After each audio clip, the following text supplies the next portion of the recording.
É o camelô do trem, que, por exemplo, pega o trem cheio e tal, ele viu uma oportunidade, pô, é proibido, mas se eu vender aqui eu vou ganhar um dinheiro. Então, ele fez um esquema, ele fez um bico de trabalhar no trem porque ele viu uma oportunidade de trabalhar honestamente. Exato. Honestamente até onde que isso é proibido? Então fica nessa coisa de é honesto, é certo, é errado. Enfim, é essa dualidade, né? Essa maluquice que é o Rio de Janeiro. Eu vi tem uma pesquisa do Datafolha de 2009, faz um tempinho, mas que fala assim, 83% dos brasileiros admitem já ter cometido alguma prática ilegítima. Os outros 17 estão escondendo alguma coisa. Mas eu fiquei pensando assim, você falou essa coisa de não romantizar e tem os níveis também, né? Tem o jeitinho e tem a corrupção. E é meio tênue. É isso que você falou. Nesse caso do cara que trabalha no metrô, ele precisa trabalhar no metrô. São duas perguntas em uma, talvez. Como é que você faz essa distinção entre o jeitinho e a corrupção? E eu acho que muitas vezes também tem uma questão, o olhar da sociedade para isso tem a ver um pouco com a classe social também. Por definição, corrupção está em alguma medida ligada a elementos vinculados ao Estado. Né? Então, a corrupção, por exemplo, dificilmente vai ser cometida por quem está fora das estruturas do poder. Né? Agora, você está dentro do Estado. Quando você pensa em corrupção em empresa privada, você vai ver que, em sua maioria, ela se estabelece em relação que você vai manter com o Estado. Como é que você faz esse tipo de coisa? Então tem uma estrutura que caracteriza a corrupção, se a gente tentar definir o que é isso, porque corrupção, inclusive, é crime perante o Código Penal. E ali está definido mesmo, né? Está ligado à questão de agente público, está ligado à questão do cara se locupletar, né, em cima de relações institucionais, isso é corrupção. E o cara da rua, na verdade, eu prefiro dizer o seguinte, quando é um agente do Estado, de uma empresa privada que tem relação com o Estado, você está na ótica da corrupção mesmo. Agora você tem a maracutaia da rua, né? Que é aquele tipo de coisa mesmo que está acontecendo no dia a dia, naquele cotidiano. Né? Então esse é um tipo de coisa que a gente tem que estar atento. Eu vou dar um exemplo básico para vocês. Eu estudei muito a história do jogo do bicho, eu tenho um livro escrito sobre o jogo do bicho, não sei o que e tal. Não tem como você não fazer uma distinção entre um sujeito que é banqueiro do jogo do bicho e tem as relações mais escusas e criminosas que você possa imaginar, e colocar no mesmo saco o apontador do jogo do bicho que está numa esquina, porque o cara precisa levar um dinheiro ali, porque vai ser aniversário da filha dele, ele tem que comprar um presente para a filha. O cara que não entende isso, né, ele não conhece coisíssima nenhuma, nem do país em que ele vive, nem da cidade que ele vive, nem da rua em que ele mora. Não tem como. Né? Então a gente tem que fazer essas distinções, porque senão você bota no mesmo saco, né, o sujeito que é um agente público que frauda o erário, né, um mega empresário, por exemplo, que só nega imposto em relações escusas com o poder público, né, ou dentro de uma empresa, um funcionário que desvia dinheiro da empresa e não sei o que e tal, do cara que tá lá na esquina dele apontando o bicho e tal, escrevendo o bicho para levar uma comida para casa, ou do cara que, porra, percebe o seguinte, se eu não fizer alguma coisa aqui agora e der um pequeno golpe, um negócio desse, né, amanhã eu não vou comer.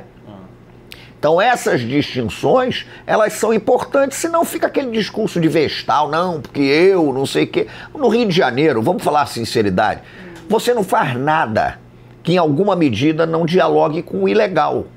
Ah, eu não faço nada de ilegal. Então você nunca estacionou um carro na rua no Rio de Janeiro. Né? Então não tem como sair disso, não. A gente tem que tornar esse debate complexo. Né? E é por aí que vai. E a ficção, que é uma outra coisa, e eu acho que é um mérito do livro do Gessé, quando eu li eu percebi isso, a ficção não está ali para fazer discurso moral. Porra, eu com toda sinceridade, quando eu leio ficção e começa um discurso moral, disso ou daquilo, a moral da história, cara, não tem moral da história nenhuma, meu irmão. É a história, a vida que está acontecendo nas ruas e cada um que tire sua conclusão. Essa questão que você falou do jogo do bicho, inclusive já se trabalha no livro, que ele, quando perguntam para o Daniel, assim, mas você trabalhava em esquema de Kombi, que é financiado pelas milícias, você fala, pô, mas você acha que a culpa é do motorista, né? Porra.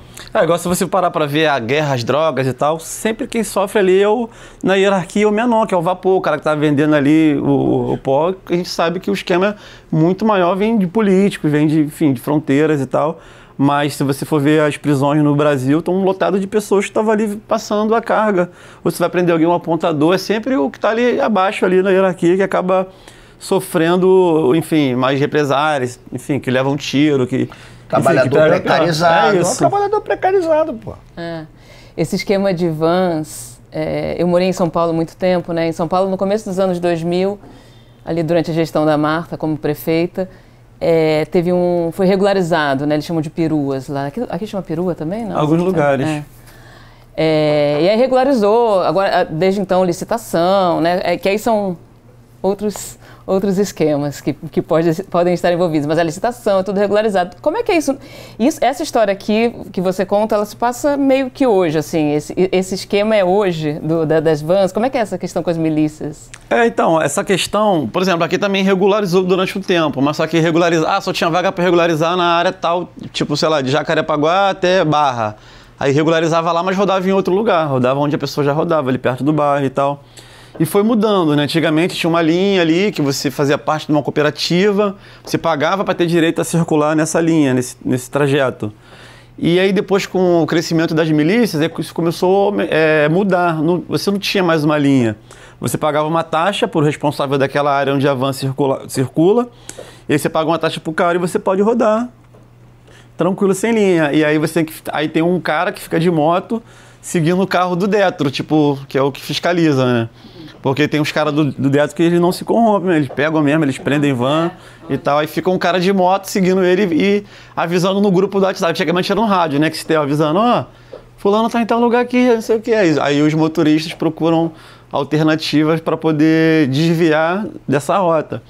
Porque se você parar para ver, milhares de linhas de ônibus, assim, foram canceladas e tal. Então, a pessoa que precisa, por exemplo, que mora na Zona Oeste, que mora em Campo Grande, Santa Cruz e quer chegar ao centro, quer pegar o metrô é em Coelho Neto. Aí você não tem um ônibus para Coelho Neto. Ou quando tem, são 2 linhas que demoram para caraca. Aí a van é um nome de transporte alternativo. Então, os trabalhadores que fazem a cidade estar de pé hoje, né? Tipo, os porteiros dos prédios, os seguranças, os cozinheiros, os restaurantes da galera que é da Zona Sul, a maioria mora para aquele lado de lá e precisa chegar. Então a solução que eles acabam encontrando é pegar esse transporte alternativo. E aí a milícia que é dona do território fala, vai passar por aqui? Então eu vou querer uma taxa. Então isso vai... E aí a polícia do local do batalhão tá cobrando taxa lá, manda minha taxa também. E aí, por sua vez, o governo, para escolher qual o comandante do batalhão vai ficar ali também, manda minha taxa. Todo mundo... Isso não é ficção, tá? Tô dizendo uma ficção, que isso não acontece no jeito que a gente sabe. Isso é ficção, eu moro lá, não posso dizer que isso acontece lá. Então eu inventei essas histórias todas para jogar no livro. Eu tive uma mesa esses dias agora na Bienal, que a galera tá, jornalista que estuda isso, falando sobre milícia. Então, eu moro lá. Se eu contar as histórias que eu vejo lá, igual vocês contam, eu não vou ser jornalista, vou ser X9. Então eu invento histórias, escrevo em livros. A diferença entre o jornalista e o X9 é o lugar que você mora. Porque na prática... É isso, cara. Na prática, o que é um miliciano? A milícia, ela vende pra você proteção contra ela mesma. Então o cara tá te protegendo. De quem? Dele. Eu vou te proteger, mas por isso, de quem que você vai me proteger? De mim. Então cuidado. Do meu sócio. É isso. Tô te protegendo do meu sócio, o cara é perigoso, então... Tem até uma parte do livro que eu falo um pouco assim da mídia, tal, do que aparece na mídia, como que ele virou um cara mais honesto, um cara com uma corrupção. Eu morava numa favela chamada Antares, vou contar só um caso rápido assim. Eu vi uma vez um cara que ia levar lá o arrego, né? O arrego é uma prática de esquema que os traficantes dão uma grana para poder trabalhar tranquilo ali no final de semana e tal, fazer as festas e tal. E aí o cara que sempre levava o arrego lá já tinha uma intimidade de entrar no posto policial e levar o arrego. E aí quando esse cara foi levar esse arrego, tava tendo uma supervisão de oficiais. E aí o policial que estava na porta, já sabendo que esse cara vinha, deu um tiro na cabeça desse cara, estourou a cabeça dele. Os policiais correram assim para a parte de trás do DPO, mataram 3 adolescentes que estavam ali fazendo a contenção ali e tal, que era normal para eles. E aí a gente viu aquela cena, toda aquela situação toda. No outro dia a gente viu na televisão que esses policiais estavam ganhando medalha de honra ao mérito porque protegeram o posto policial de um ataque. Ou seja, as informações que a nossa imprensa recebe é da fonte. Que fonte é essa, sabe? Então, é um pouco disso. Que verdade é essa que a gente está contando nos nossos livros, na história, né, no não-ficção? Então, eu estou contando uma história de ficção que pode ser que, se eu contasse da maneira real como foi, não estaria aqui contando.